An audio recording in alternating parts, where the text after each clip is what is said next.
Alors, comment mesure-t-on la croissance économique? Eh bien, on la mesure par un indicateur de dimension. Autrement dit, j'aurais pu vous donner une définition beaucoup plus simple de la croissance économique, de vous dire, eh bien, c'est une augmentation d'un indicateur de dimension sur le long terme. Et le tour était joué, et je vous avais donné une autre définition, bien moins riche, naturellement, que celle de François Pérou, mais je vous aurais donné quand même une définition correcte de la croissance économique. Alors, ces indicateurs de dimension, qui sont des indicateurs de production, en fait, eh bien, on utilise le plus souvent le produit intérieur brut ou le produit national brut. Alors, le produit intérieur brut mesure la production de valeur ajoutée par les agents économiques résidant dans une nation, quelle que soit leur nationalité. Contrairement au produit national brut, qui lui mesure la production de valeur ajoutée, non pas par les agents résidents, mais par les agents économiques de nationalité française, quelle que soit leur localisation. Pour vous faire comprendre la différence entre les deux, et d'ailleurs en France, dans le cas de la France, les chiffres du PNB, et du PIB sont très, très voisins. Nous, on utilise plus volontiers la notion de produit intérieur brut, mais de toute façon, c'est très voisin. Vous avez les établissements Toyota, donc entreprises japonaises qui sont implantées en France. Eh bien, comme ces établissements Toyota sont résidents en France depuis plusieurs années, la production de Toyota France est incorporée au PIB. C'est un agent résident. Par contre, Toyota France n'est pas dans le PNB de la France, puisque c'est un agent étranger établi en France.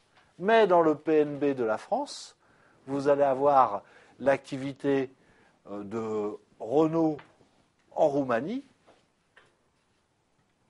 alors que vous n'allez pas avoir cette activité comptabilisée dans le PIB français. Donc, pour le PIB, c'est le critère de résidence des agents, quelle que soit leur nationalité, et pour le PNB, c'est le critère de nationalité des agents, quelle que soit leur localisation. On utilise donc PIB ou PNB. Alors, on les utilise en valeur ou en volume. Et généralement, notamment quand on va calculer la croissance, il vaut mieux utiliser en volume. Alors, vous devez être habitué à jongler avec cette terminologie. En valeur, c'est comme si je disais nominal, ou c'est comme si je disais en euros courants ou en dollars courants. En volume, a pour équivalent réel ou en euros constants. Qu'est-ce que ça veut dire?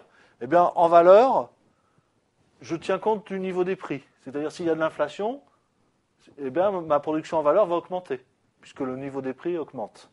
Alors qu'en volume, ou réel ou en euros constants, eh bien, je vais sortir l'augmentation des prix. Donc, je ne vais mesurer réellement que l'augmentation de la production. Et c'est ça qui nous intéresse quand on regarde la croissance.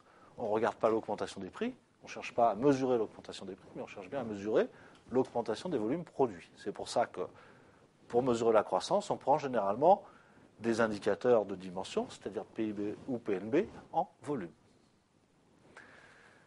On calcule le taux de croissance de la manière suivante. C'est une illustration particulière du calcul d'un taux de variation. Donc, on prend le produit intérieur brut, par exemple, de l'année N. On lui retire le produit intérieur brut de l'année précédente, c'est-à-dire de l'année N-1. On divise le tout par le produit intérieur brut de l'année N-1 et on multiplie l'ensemble par 100. Donc, c'est la formule mathématique d'un taux de variation, ni plus ni moins. Le taux de croissance, encore une fois, n'est qu'un cas particulier de calcul d'un taux de variation. Alors, pour illustrer cela, eh bien, regardons les performances de l'économie française récente, et puis la projection, puisque, comme vous le remarquerez, il y a le chiffre 2009, et que, par définition, on ne connaîtra les chiffres 2009 qu'une fois que 2009 sera terminé, voire quelques mois après. Donc il s'agit pour cette dernière année d'une prévision. Donc on s'aperçoit que la croissance est une croissance que l'on qualifie de molle, parce qu'elle est faible, elle est au mieux égale à 2% en 2006, mais en règle générale comprise entre 1,5 et 2%, donc c'est une croissance qui est relativement faible. En 2008, elle est particulièrement faible. Pourquoi ? Parce que la crise s'est manifestée à partir de l'été 2008, ce qui veut dire qu'on était parti sur les premiers 6 mois de 2008 sur une croissance qui aurait dû s'établir normalement entre 1,4% et 1,6% en rythme annuel, mais que les très mauvaises performances à partir du printemps-été 2008 vont faire qu'en 2008, la croissance ne sera que de 0,9%, ce qui est extrêmement faible. Et puis 2009, ce qui est annoncé un peu partout, va se produire aussi en France, c'est-à-dire une récession économique avec une baisse du produit intérieur brut, donc une croissance négative de moins 0,4%, qui veut très probablement dire qu'on va avoir des problèmes d'augmentation de chômage et qu'on va avoir des problèmes de pouvoir d'achat et de revenus dans notre pays. Encore une fois, c'est plutôt ce résultat, s'il se produit de cette manière-là, ce n'est qu'une prévision, ça peut se passer différemment. Si ça se produisait comme ça, ce serait plutôt un résultat assez favorable comparé à ce qui attendrait nos voisins européens notamment. Quoi qu'il en soit, la récession et la croissance négative est annoncée pour 2009. Comment mesure-t-on la croissance ? Eh bien, on les mesure par ce qu'on appelle des indicateurs de dimension. Vous les connaissez, puisque ces indicateurs de dimension sont le produit intérieur brut. Donc là, on est revenu à la mesure de la croissance des nations. On oublie la croissance des entreprises. Et l'utilisation du plus volontiers faite par les anglo-saxons, l'utilisation du produit national brut pour mesurer cette croissance. Je vous rappelle la différence. Produit intérieur brut, c'est la valeur ajoutée qui est produite par les unités résidentes sur le territoire donc national, quelle que soit leur nationalité, alors que le PNB, au contraire, c'est la valeur ajoutée produite par les entités de nationalité française, quelle que soit leur localisation, c'est-à-dire y compris si elles sont localisées à l'étranger. Donc PIB et PNB, assez peu de différence dans l'importance des chiffres dans le cas français en tous les cas, et nous on utilise quasiment exclusivement la notion de produit intérieur brut. Donc on va mesurer la croissance grâce à ces indicateurs.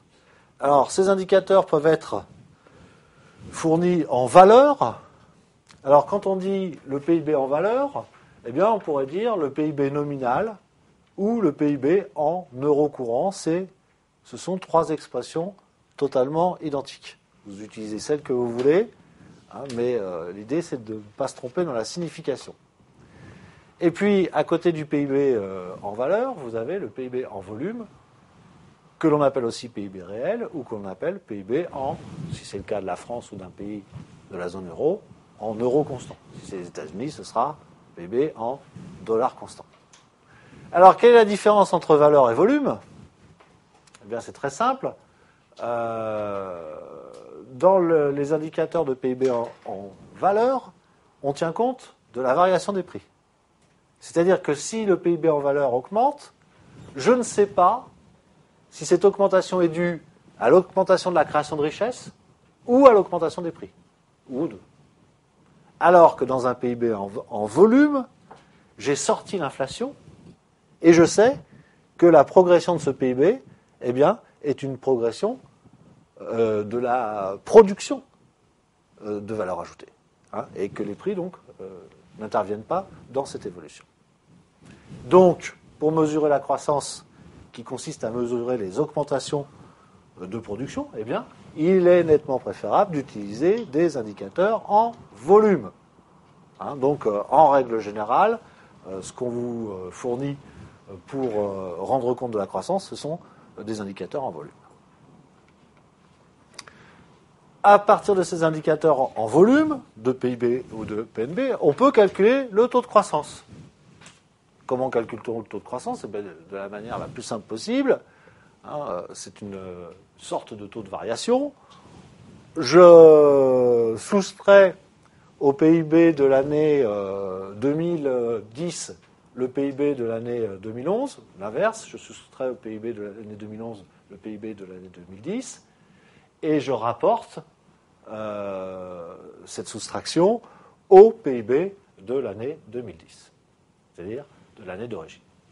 C'est finalement l'illustration de la formule valeur d'arrivée moins valeur de départ sur valeur de départ, fois 100, puisque je cherche un taux de croissance et je sais que pour calculer un taux, il faut toujours multiplier par 100. Donc, voilà comment on calcule le taux de croissance.